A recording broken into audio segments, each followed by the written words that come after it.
way. So today we're going way back in time to look at dating. Oh, fun. Dating then versus now. Okay. Specifically, we're going to compare dating in like the 80s and 90s Right. to today's world. That swiping and everything? Yeah, exactly. All the swiping in the apps and all that. Right. And we're going to unpack, was it actually easier to find love back in the day? Interesting. And joining us to help untangle all this romantic history is our expert on love and relationships. Happy to be here. So I was reading this article, and it was talking about how back then you couldn't just, pull out your phone and look through all these potential partners. Yeah, like, sure. Could you imagine? Yeah, no dating apps. No dating apps. Wow. You had to like meet people through friends or like run into them at the grocery store. Yeah, or like through your family. Yeah, exactly. Right. It just seems so, Organic. yeah, Yeah, like totally different. definitely. Yeah. I mean, it does sound kind of nice, Yeah. like a simpler time. Simpler. Yeah. But I think it's important to remember that like smaller dating pool, Yeah. it had its own challenges too. Oh, for sure. Like your social circle basically determined your romantic horizons, Oh, totally. which could be limiting Yeah. and also kind of awkward at times. Oh, yeah. Can you imagine, like, Yeah. if it didn't work out with someone? Yeah. And then, It's like your friend group is all messed up. yeah, your friends would have to choose sides. Exactly. Oh, that's so awkward. Yeah. And also, like you were saying about that limited pool, Yeah. it wasn't like today where you can filter by, Right. All the preferences. like, must love dogs, Must love dog. enjoys long walks on the beach. Oh, exactly. Yeah, you just had to take your chances. Yeah, you just had to kind of go with it. go with the flow, see what happens. Yeah, and see who you bumped into. And speaking of, like, putting yourself out there, Right. you couldn't hide behind a carefully crafted, like, online persona. Oh, that's true. You know what I mean? Yeah. Like, you had to, Be yourself. like your authentic self, warts and all. Yeah, exactly. Which actually makes you wonder, like, did that lack of digital facades actually make for more genuine connections? Oh, that's a good question. Or did it mean people just settled because their options were so limited? Oh, interesting. Yeah, Yeah, like, were you more likely to make it work because, because that was kind of it. you didn't have all these other, Right, you couldn't just keep swiping. Yeah. It makes you think about the trade-offs. yeah, it really does. It's so different from today where you have thousands of potential matches. Right at your fingertips. It's like, Endless options. yeah, it's crazy. Yeah, But is that always a good thing? that's a good question. Like, does having more choice actually make it harder to commit? Oh, I see what you're saying. Yeah, like, what if there's always that feeling of like, oh, there might be someone better, Right. just a swipe away. Right. Someone more Yeah, perfect. yeah, like the perfect person. Um, Well, that's that whole paradox of choice thing, right? Like, it's this phenomenon that really affects how we date today. Interesting. With all these options, it's easy to get stuck in this cycle of like constantly evaluating and comparing, Oh, yeah. and it leads to decision fatigue. Oh, I can see that. Yeah, and this fear of settling. Right. So it can be hard to invest fully in any one person, Yeah. which is like the opposite of the dating scene in the 80s and 90s, Oh, yeah. where you had limited options, but you were kind of more focused. It's like if you met someone you clicked with back then. Yeah. You were more likely to actually. Put in the effort. Yeah. Yeah. Like Actually, make it work. make it work. Right. Because the whole social dynamic was different too. Oh, yeah. How so? Like, imagine ghosting someone back then. Oh, my gosh. Word would spread like wildfire Oh, yeah. through your community. Everyone would know. Everyone would know. Oh, that's so scary. Yeah, and the social consequences were real. Like people would actually. Like, judge you. Judge you. Yeah. No. Yeah. And it wasn't just ghosting. Right. That was different. What else? Like, the whole culture around dating Uh-huh. had these very specific Oh, yeah. pressures. Yeah. Like, the article talked about how there were all these traditional gender roles that kind of dictated how a date should go. Oh, yeah. Like the man was expected to initiate, Yeah. pay for everything, Ah, plan the whole date.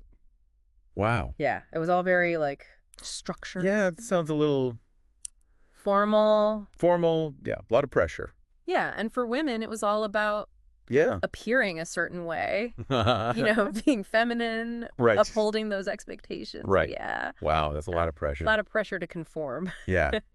And thankfully, those norms have evolved, Right. but now we have a different kind of pressure. Oh, yeah. Like, today, it's all about presenting this, like, Perfect. this Yeah. perfect, polished image online. Online. Yeah. It's like instead of impressing your date's parents, Right. you're trying to impress like, Hundreds of people. yeah, hundreds of potential matches. With your profile and everything. Yeah, like with your perfect profile picture and your witty bio. Exactly.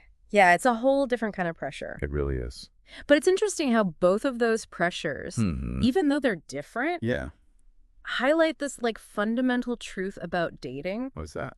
that it's always about navigating these societal expectations Oh, and trying to fit into a certain mold, right. whether that's defined by, those traditional gender roles Yeah. or the online world. Yeah, like the curated world of online profiles. That's exactly. So it's like the scenery changes. Yeah, But the challenge stays the same. the challenge stays the same. Yeah. Yeah, that's a good way to put it. But beyond like those societal pressures, Right. I'm curious about how the nature of relationships themselves has changed. Oh, yeah. Like the article's talking about how in the 80s and 90s, Yeah. there was this very clear path from dating to marriage. All right. Like it was a roadmap for love. Like you knew the steps. Yeah, Yeah. exactly. But today, things seem so much more, Fluid. fluid and open to interpretation. Yeah, absolutely. Why do you think that is? Well, I think it has a lot to do with changing gender roles. Okay. And also like a growing emphasis on emotional intelligence Oh, interesting. and open communication. So it's not just about finding someone who like fits a certain mold anymore. No, not at all. It's more about Finding someone who really understands you, like like on a deeper level. understands you emotionally. Yeah, emotionally, intellectually. Yeah. Someone you can really build a partnership with. Right, like an equal partnership. Yeah, exactly. Based on respect Respect. Yeah. and shared value, Shared values, exactly. which sounds both more complex Yeah, and more rewarding. I think so too. Right. Yeah, it's definitely more challenging in some ways Yeah. to navigate this new landscape. But it also opens up the possibility Yeah. for these like deeper, more fulfilling connections Right. based on genuine compatibility, Yeah. emotional intimacy. So we've got this shift from this more like structured, traditional approach to dating Yeah. to this more fluid, emotionally driven approach. Right. But does that mean that modern dating is inherently harder? I don't know if it's about harder or easier. Okay. It's more like the nature of the challenges change. Okay, I like that. Yeah, like back then, the challenges were more about Yeah. navigating those rigid social norms No. and those limited options. Yeah, and today it's more about Today, it's like navigating this overwhelming number of choices, the Yeah. pressure of online presentation, and the complexities of these like evolving relationship dynamics. right. But maybe at its core, Yeah. it's still the same Yeah. age-old quest for connection. Right. We're all just looking for someone to connect with. Exactly. Yeah. Just expressed in different ways. I love that. Yeah. So what do you think? Mm. Does the simplicity of 80s and 90s dating sound appealing to you? It does sound kind of nice, but Yeah. then again, Yeah. I kind of like the complexities and possibilities of modern dating. Yeah, me too. It's a tough one. It is a tough one.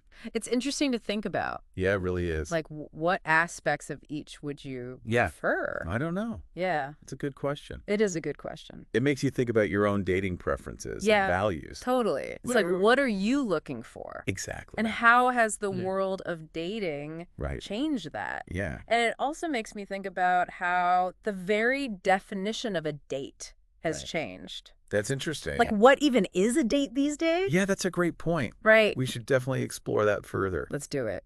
Okay. Yeah. So yeah, like back in the 80s and 90s, a date was a much more defined thing. Oh, yeah, for sure. Like, you knew what to expect. Totally. Dinner, a movie, maybe some dancing. Exactly. There was like this formality to it. Yeah. Like a ritual almost. Oh yeah, like the guy would send flowers. Yeah. Pick you up at your door. Oh. Meet okay. the parents. Wow. Talk about pressure. Right. So do you think that formality made things like easier or more complicated? That's a good question. Yeah. I mean, on the one hand, Yeah. it gave you like a clear framework. Mhm. You knew what to expect. Yeah. But then again, Yeah. it could also feel kind of restrictive. Oh yeah. Especially if you didn't fit into those traditional roles. Exactly. Like Yeah. if you wanted to do something different, Right. it might have been frowned upon. Oh, totally. Yeah. And it makes me wonder how that formality shaped the way people communicated. Oh, interesting. Yeah. Like, were they more direct about their intentions?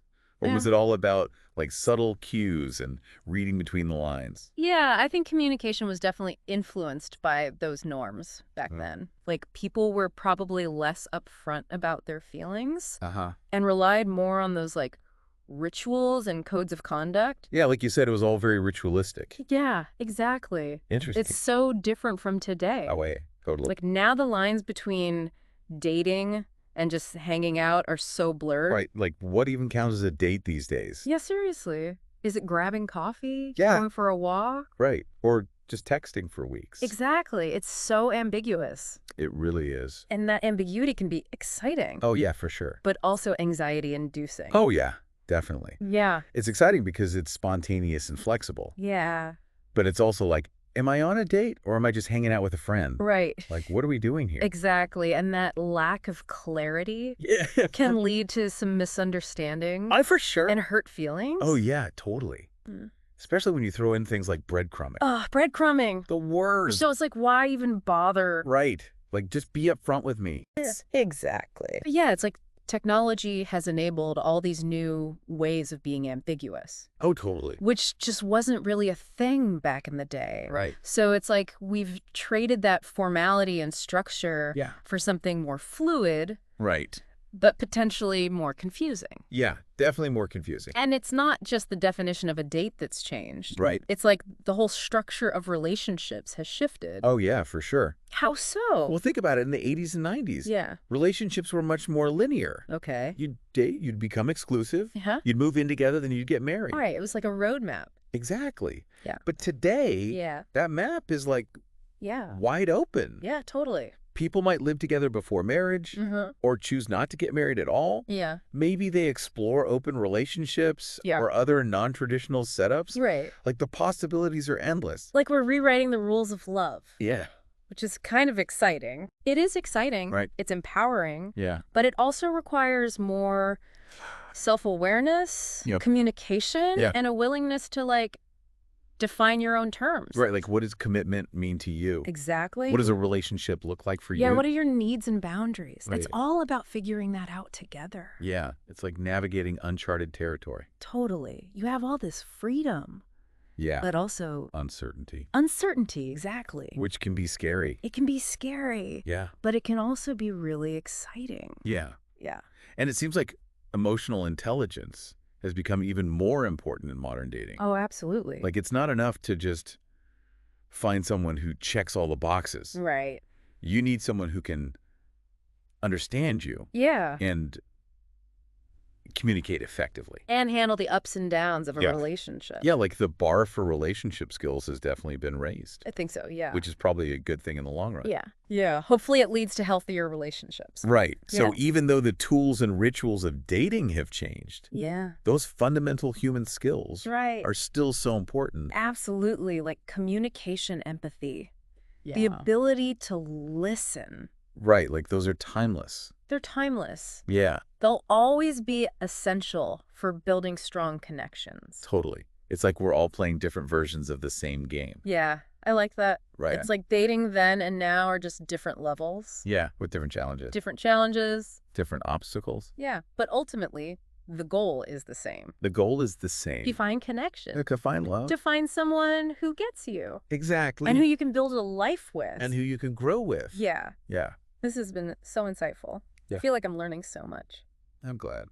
But before we get too lost in all these complexities of modern dating, Right. I think it's time to bring it back to the heart of the matter. Okay. Look, why are we so fascinated by this whole topic of dating? That's a good question. Right?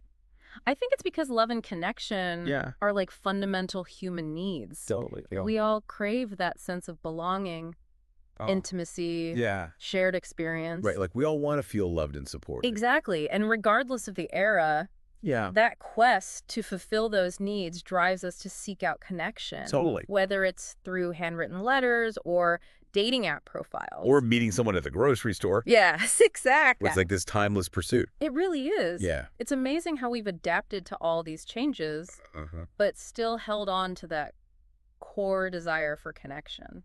It speaks to our resilience as humans. Yeah, it really does. Like our ability to find love and meaning Uh-huh. no matter what. No matter what. Okay, listeners, it's time for us to take a quick break. Okay. But before we do, I want you to think about everything we've discussed so far. Yeah. Like the changing tools, The shifting expectations. yeah, and that timeless quest for connection. Exactly. And as we head into our final segment, I want Yeah. you to consider this. Okay. What can you learn from both eras? Ooh, that's good. Yeah, Yeah. to create a dating experience that feels authentic and fulfilling for you. That's the question, right? It is the question. Yeah. How can you combine the best of both worlds? Yes. To find love in a way that feels genuine and meaningful and true to who you are. Ooh, I like that. Kyra. Keep those questions in mind, and we'll be right back to wrap up this exploration of dating then and now. All right, we are back and ready to wrap up our deep dive into the world of dating past and present. Yeah, it's been quite a journey. It has.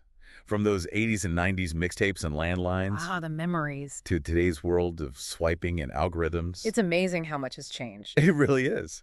But now it's time to bring it all together and see what we can learn from both eras. Right, like what wisdom can we glean from all of this? Exactly. Yeah. What struck me is that despite all those surface-level changes, Mhm. certain core desires have remained pretty constant. Oh, yeah. Totally. Like whether you're passing a note in class or agonizing over a dating app bio, yeah. we're all driven by that yearning for connection. Yeah, for belonging, for someone to share life's adventures with. Exactly. And that's a really powerful realization. It is. Because sometimes we get so caught up in the how of dating. Right, all the rules and the technology. Yeah, that we forget about the why. The deeper reasons behind it all. Exactly. It's like focusing on the paintbrush instead of the painting. Oh, I love that.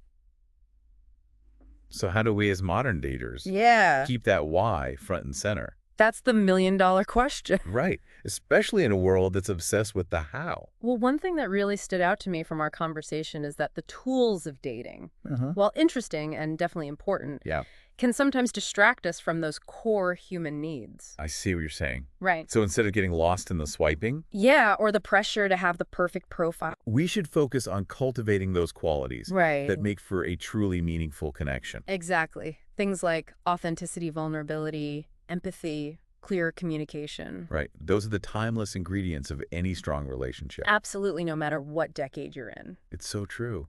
It makes you wonder if sometimes we're so busy trying to master the game of dating Yeah. that we forget to actually play. To let loose and have fun. Yeah. And to be open to genuine connection, Right, to allow ourselves to be vulnerable. even when it feels scary. Exactly. That vulnerability is so crucial. It is. It takes courage to show up authentically Yeah. and to express our true feelings. Especially in a world that tells us to hide behind these perfect facades. Totally. It's like we need to find that balance Yeah. between being strategic Uh-huh. and being sincere, I like that. like putting our best foot forward, Yeah. but also letting our guard down enough to really connect. Exactly. It's a delicate dance. It is. It's a journey It is, of learning and growing and figuring out how to navigate it all. and it's always evolving. So as we wrap up this deep dive into dating then and now, Yeah. I want to leave you with this question. Okay. What can you do today to create a dating experience that feels authentic Right. and aligned with your values? Yeah. How can you use the tools of today Yeah. while staying true to your heart? Such a good question. It's something to really think about. It is. Yeah. And no matter what challenges or triumphs you face in your own dating journey, Yeah. you're not alone. We're all in this together. Totally. The quest for love and connection is universal, It transcends time and technology. and that's a beautiful thing. So that's it for this episode of The Deep Dive. Thanks for joining us. Yeah. Thanks for listening, everyone. We hope you enjoyed this exploration of dating then and now. And remember, Yeah. the most important tool in your dating arsenal is your own authentic self. Couldn't have said it better myself. Until next time, stay curious, keep those hearts open and happy, dating everyone.